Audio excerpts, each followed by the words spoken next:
And here's something we don't hear a lot about these days: profits increasing, and not just increasing, they're doubling. That is a story at General Mills. Let's bring in Zara Burton to figure out how the company managed to pull this off. And Zara, is it the Cheerios, is it Hamburger Helper that is actually helping General Mills, or what? Well, it's definitely the Cheerios, because the cereal sales did actually increase. We're talking about a 5% increase overall for sales. Taxes also helped them out.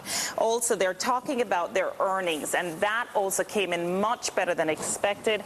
They were looking for more than 5 cents ahead of what analysts were looking for. The big story, though, is that this company is talking about the fact that it has reduced costs. In other words, the rate or the pace of increases that it's been seeing in its ingredient costs, that's starting to slow, so that's going to help them out. So they're actually coming out and raising their forecast for the full year. Again, this on increased or reducing those cost levels as well. Now, you can see the stock is on the rise. It's currently at the highs of the session, up about 3%.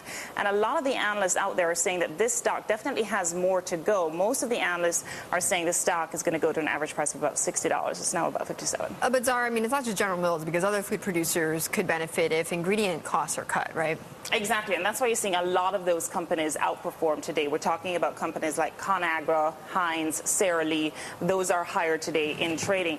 Also want to talk about those ingredient costs, because remember yesterday the USDA came out and said that corn planting and soybean planting, the most we've seen on record for soybeans and the second most on record since 1946. So that's not very good for grain prices. However, very helpful to some of these producers like the ones I just mentioned to you a while ago. Corn and wheat prices, they've been off just about half of what they were at the highs of last year. Okay, Zara, thanks so much. Zara Burton on General Mills and other food producers.